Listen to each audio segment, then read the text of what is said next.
You are listening to the Life Coach School podcast with Brooke Castillo, episode number 506. Welcome to the Life Coach School podcast, where it's all about real clients, real problems, and real coaching. And now, your host, Master Coach Instructor, Brooke Castillo. Hey, gorgeous friends. I just woke up early this morning and came out to my desk to record this for you all. I'm literally still in my robe. My hair is a hot mess. I have my glasses on. This is like truly raw podcast recording. Maybe that's why I don't do it on video. But I felt compelled to come out here today and record this because of all the coaching I've been doing lately and where everyone seems to be at with themselves. And I have done a lot over the years. I have done a lot of episodes on love, unconditional love, self-love, worthiness, self-appreciation, all of these topics. And I know that so many of you have changed your life because of the teachings that I have in there, because you've told me that it never even occurred to you that it was something you needed to focus on. And many of you told me that you've never considered spending time loving yourself because it seemed selfish and it seemed like something that would take away from other people. And that you learned that the opposite is true. The more you love yourself and really pay attention to your own desires and your own care, the more available, the more impact you can have, the more contribution you can make to other people. And so I just wanted to record this as like a little reminder about what self-love is and how you can implement it faster. If you are really struggling with this, go do a search on my website. On the podcast page, there's a way you can search for self-love and just put in the queue all of those other episodes as well. This will just be kind of a refresher and a reminder of putting this at the forefront of your work, of your practice, of your self-coaching practice, of your mental work with yourself. So first, let's talk about what self-love is and what it isn't. I think a lot of times people think self-love is like romancing yourself. And let's think about it in terms of a relationship. There is like the courting that happens, the romance, the kind of the fluff of relationships where there's a lot of, production, especially in the beginning, right? There's a lot of performative action to, delight the other person into, feeling great about the relationship, feeling great about you. And there's nothing wrong with that. It's a beautiful thing. I love that. I love romance. And I encourage you to do that with yourself often. I always talk about flirting with yourself in the mirror. I think you should always give yourself a little wink in the mirror, just as like a little flirtatious thing that you do with yourself to let you know that, I see you. I got you, right? But that's not what I'm talking about here. I'm talking about more of a fierce love, more of a really sturdy, ongoing, I am your person love. And when a relationship gets to that point, there may be less romance, maybe not, but what's there is much more of this sturdy, ongoing, consistent, committed, supportive love. And that's the kind of love that I'm talking about having within your relationship with yourself. Now, for those of you who are new to my work, for those of you who just need a reminder, your relationship with yourself has three main parts.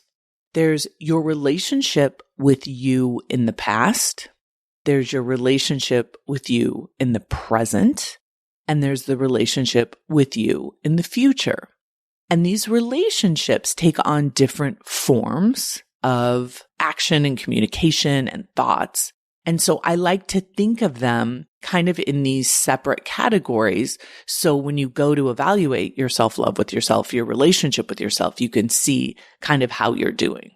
So let's start with your relationship with your past self. Your past self includes your past in your childhood, your past in your teenage years, your past in your 20s, your 30s, depending on how old you are, your 40s, your 50s. It's your relationship with yourself yesterday. It's your relationship with yourself 5 minutes ago. And many of us, when we look at and evaluate our relationship with our past self, it is not loving. It is actually very mean. It's actually very dismissive. It's actually very critical or even indifferent. And it is amazing how often I'll work with a client who avoids their past self, who avoids that relationship with themselves. And if you think about being in a relationship with, another person, if you're avoiding them, which means like you basically have blocked them, you're not responding to them, you're not listening to them, you're not healing with them, there's going to be no growth there. And a lot of times when we think about our past self, we don't think about that being an opportunity for growth, for development, for cultivation. We just see that as something that's over and done with. And thank goodness. And we're filled with regret and blame and guilt. And we don't realize that our relationship with our past self is going to create our present emotional state with ourselves. So we can't hate on our past self and then love our present self because, as we all know, time doesn't actually really exist. So you can only have a thought, you can only have a feeling in this moment, even if it's with your past self. So we use the construct of time in order to evaluate these relationships, but know that everything is happening in this moment. So you can't disparage your past self and try to be really loving with your present self. It just doesn't work. So the first thing we need to do is really, and we can start with our most immediate past. How are you feeling about something you did yesterday? How are you feeling about something you did, 20 minutes ago? How are you feeling about your immediate past self? How are you thinking about yourself in those thoughts about your past?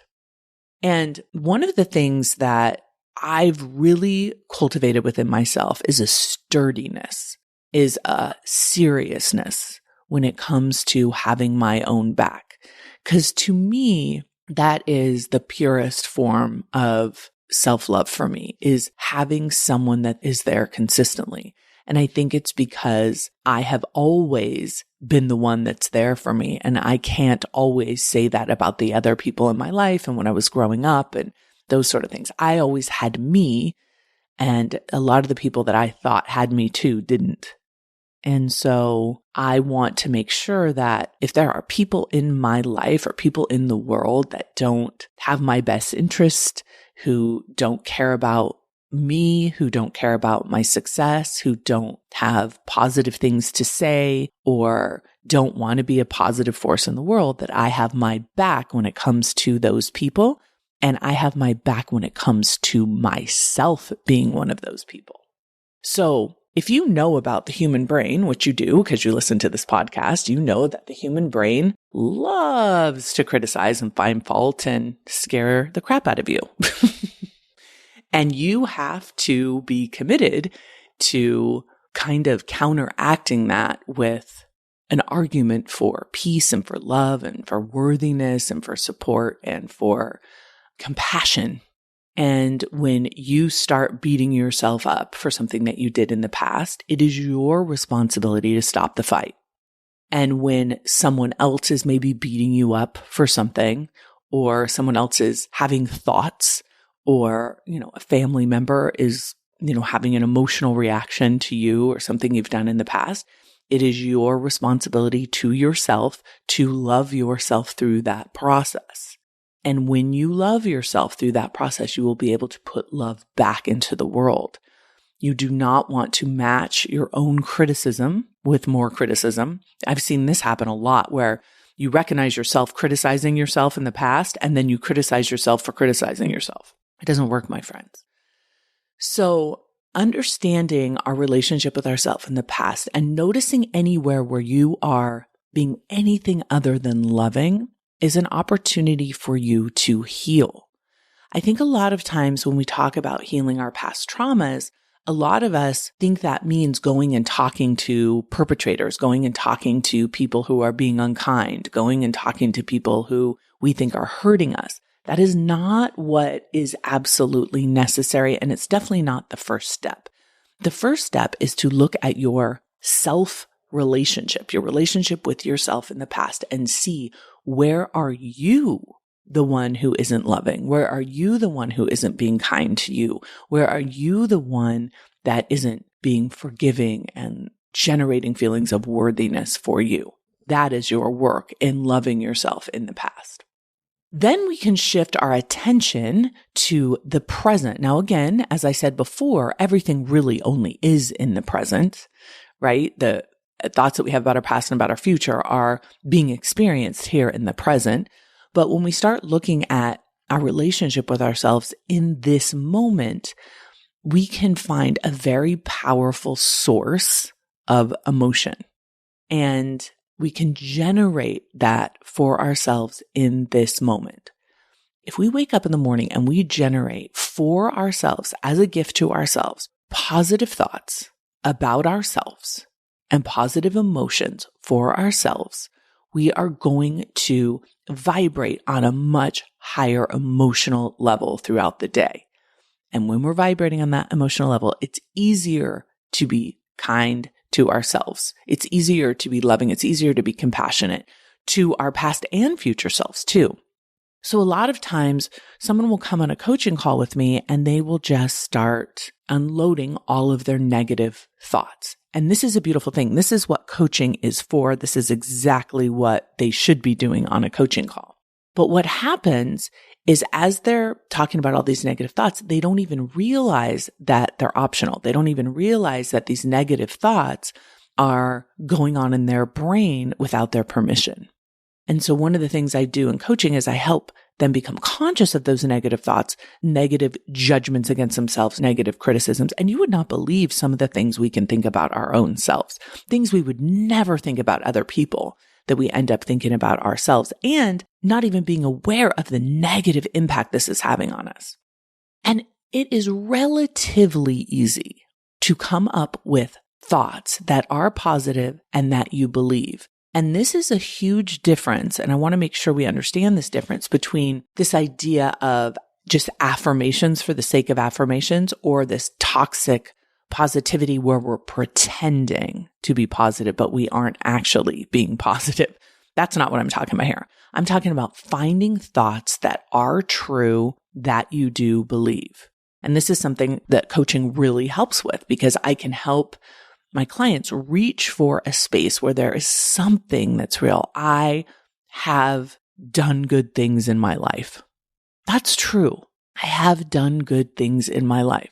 Now, the brain may want to argue with that, but it's a difficult thing to argue with because you're not saying, I've only done good things in my life. You're just saying, I have done good things in my life. It's an anchoring thought that you can think on purpose and live into that will generate feelings of compassion and pride and worthiness and awesomeness, right? There are many things that I am good at. I have been kind. I can be kind. I have the capability to be kind to myself and to others, right? See how these thoughts are, they're true, they're believable. They're not pie in the sky, fantasy, silliness. They're grounding, they're sturdy. One of the thoughts that I use all the time is, I love myself no matter what. That is the gift I give to myself and to my creator, to the force that created me. That is my gift. Because my life is the gift that was given to me and I will cherish that life, which is me, which is myself. I didn't create myself, but I will love myself fiercely because of that. And when I think that I love myself no matter what, I feel strong and capable and compassionate and loving, right? And that is a statement that I can make to myself as a declaration. Okay. So when you're looking at your present life, what are you thinking about yourself? One of the questions that I ask clients a lot of the time is, what is your relationship like with yourself? How do you feel about you?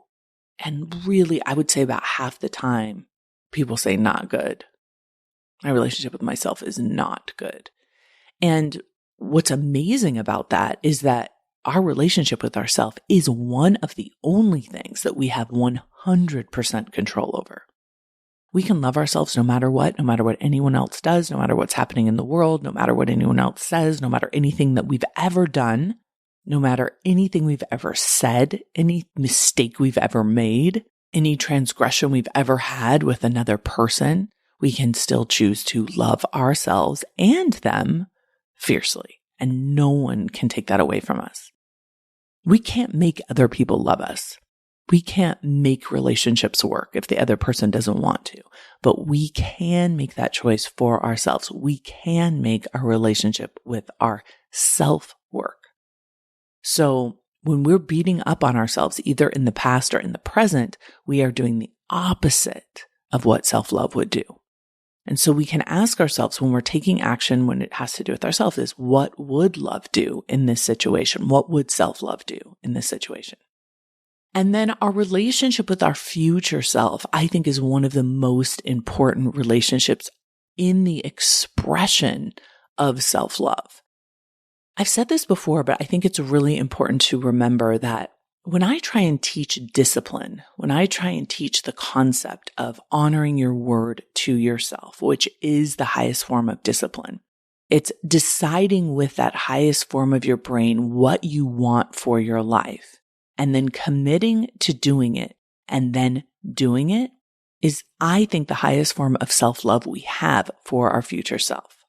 Because when you cultivate that relationship with your future self, which is, for example, I am going to eat healthy food for my body, and this is what I'm actually going to eat. And then we eat that healthy food. We are paying it forward for our future self. Our future self gets the benefit of that.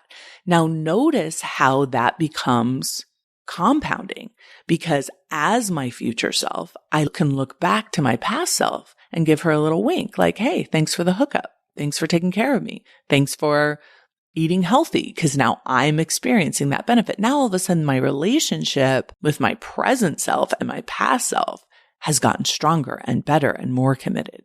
My relationship with my future self is now better because I want to hook her up again. I want to take care of her again. I want to make a bunch of money for her. I want to treat people well. I want to develop good relationships for her. I want to set her up in this wonderful life that I have the power to create for her.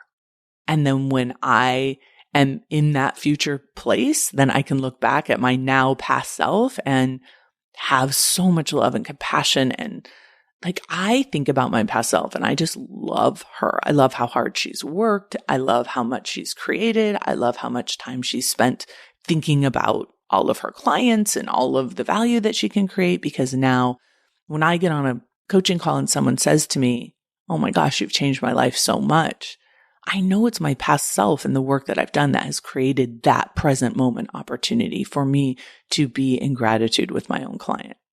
So the healing work of the past, the present work of mental and emotional strength and consciousness and practice to keep the mind in a positive focus, to keep the emotions as positive as possible, to make sure we process any negative emotion and pay attention to that and not be afraid of negative emotion in the present, is what's going to help us create the future.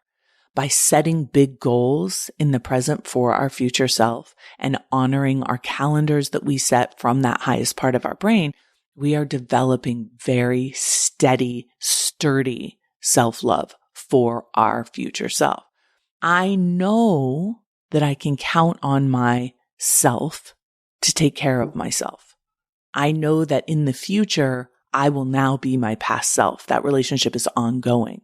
And I want to be the best possible past self I can be for my future self. And I do that in the present moment with planning, with considering her. I mean, I think about my future self like I think about my kids, that unconditional love. I want to do everything I can to make sure that she's okay, that she's better than okay, that she's awesome. So let me give you just a quick exercise that you can do is sit down, get 3 pieces of paper, past, present, future, and ask yourself the question, how can I love my past self more? How can I love my present self more? And how can I love my future self more? And one of the important distinctions that I have really clarified with myself recently is that there is this thing that happens with your present self that may feel like you're loving her, that's actually buffering and seeking pleasure, that ruins your relationship with your future self. And if it does, and this is why, like overeating or over drinking, for example, perfect examples. I may feel like I'm loving my present self by drinking, 7 drinks at a bar, having so much fun with my friends, drinking, doing shots, whatever craziness y'all are doing, right? If we do that, it may feel like love in the present moment, but if it's not love for all 3 components of ourselves, it's not self-love. If it doesn't honor our past self, our present self, and our future self, we can't call that self-love. It has to be a net positive. So when you're thinking about those actions that you're taking in the present, you want to always consider, how will this affect my past self, my future self, and my present self? That's the full sturdiness of self-love. And having your past selves back and having your future selves back in the present, meaning you always have her back no matter what. It's kind of like with your kids. Like, they can make mistakes, they can do things wrong, but you always have their back. You always help them learn and you're always loving on them. That is what we're asking for us to do to ourselves. So we have that same benefit of our own immeasurable love that is more powerful than any kind of ass beating you could give yourself. A lot of you think you need to beat yourselves up in order to get what you want. That is not sustainable. You can love yourself so fiercely, so hard, that you don't allow yourself to do things in the present that would injure your future self. You don't allow yourselves to do things in the present that would criticize or throw under the bus your past self. You stand up tall right now in this present moment with honoring all those components of yourself. And that is a choice you can start making right now. It doesn't matter if you've always been mean to yourself, if you've always let yourself down, if you've always been critical, if you've always questioned your self-worth. You can start right now in this moment. Say, okay, from now on, I got your back, girl. I got you. I will love you no matter what. I will practice unconditional love with you. I will practice loving you. And the strategic byproduct of that, my friends, is you will get better at loving. If you can love yourself, past, present, and future, hard and sturdy and meaningful, you will have so much more love to give to everybody else in your life, which is what the world needs more of. You can't get good at loving if you don't practice loving. Practice thinking loving thoughts, practice feeling loving feelings, and practice doing loving things to yourself first, and then spread that out to the world. We need more love, my friends. Start with you. Have a gorgeous week, everyone. Talk to you later. Bye. Hey, if you've ever wanted to work with me as your coach, now is the time to do it. You can join me in Get Coached in Scholars by going to thelifecoachschool.com/join. This is going to be the best year ever. It's your turn to change your life. Let's go.